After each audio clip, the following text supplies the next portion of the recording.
Assalamualaikum warahmatullahi wabarakatuh. Kembali lagi bersama saya Rahmatul Aini dengan NIM 210421196 dari jurusan Ilmu Administrasi Negara Fakultas Ilmu Sosial Universitas Negeri Padang. Seperti biasa, pada pertemuan kali ini saya akan mempresentasikan tugas saya dengan mata kuliah pengantar ilmu pemerintahan dengan judul Sistem, Bentuk, dan Sifat Pemerintahan. Nah, pada pertemuan kali ini ada beberapa yang bakal kita bahas. Yang pertama, sistem pemerintahan, kedua, bentuk pemerintahan, dan sifat pemerintahan.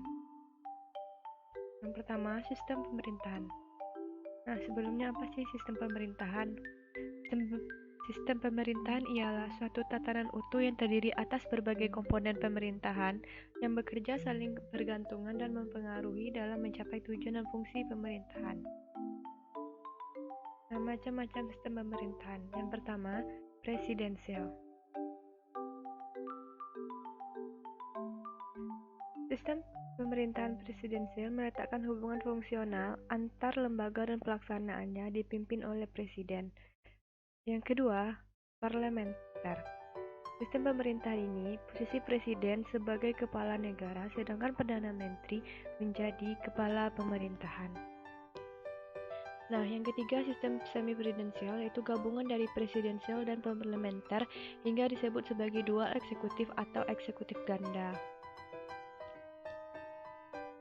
Nah, selanjutnya, sistem pemerintahan komunis dikendalikan penuh oleh Partai Komunis. Tujuan utamanya untuk menciptakan masyarakat komunis dengan aturan sosial dan ekonomi berdasar kepemilikan bersama alat produksi serta tidak adanya kelas sosial, uang, dan negara. Nah, selanjutnya demokrasi liberal. Sistem pemerintahan ini politiknya menganut pada kebebasan individu, berusaha supaya keputusan pemerintah tidak melanggar kemerdekaan serta hak individu seperti tercantum dalam konstitusi. Nah, yang keenam, liberal, yaitu sistem pemerintahan menganut pada asas kebebasan sebagai landasan penetapan kebijakan pemerintah, tak begitu banyak menetapkan kebijakan. Mayoritas aktivitas pemerintahan negara dijalankan oleh pihak swasta. Selanjutnya, bentuk pemerintahan. Yang pertama, monarki. Ialah negara dipimpin oleh raja, kaisar, syah, atau ratu yang berganti secara turun-temurun berlangsung seumur hidup. Yang kedua, tirani, yaitu pemerintahan yang sewenang-wenang dan dijalankan secara otoriter juga absolut. Nah, yang ketiga, aristokrasi, yaitu pemerintahan di mana kekuasaan dipegang oleh beberapa orang yang dianggap mempunyai peran utama dalam negara, misalnya cendekiawan. Nah, yang keempat, oligarki. Dijalankan oleh beberapa orang yang memegang kuasa. Bedanya mereka ini diangkat dari sebab kekayaan, keluarga, atau kekuasaan dalam militer. Yang kelima, demokrasi liberal, yaitu kekuasaan ada di tangan rakyat sehingga setiap warga negara memiliki hak setara dalam mengambil keputusan.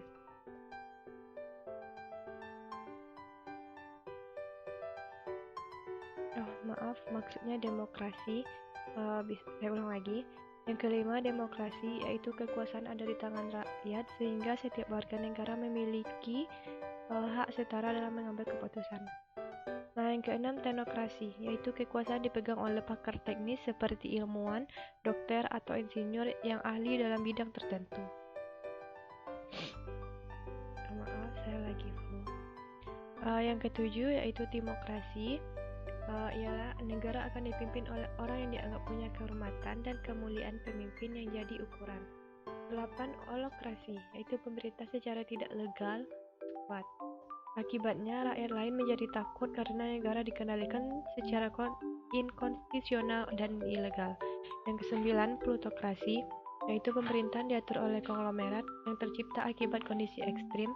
Kesenjangan sosial antara miskin dan kaya sangat terasa dalam plutokrasi. Selanjutnya, sifat pemerintahan.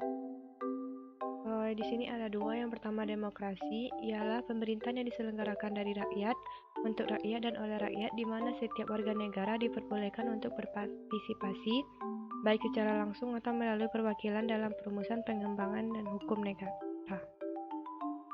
Yang kedua, berdaulat, yaitu mempunyai kekuasaan tertinggi atas suatu pemerintahan negara atau daerah.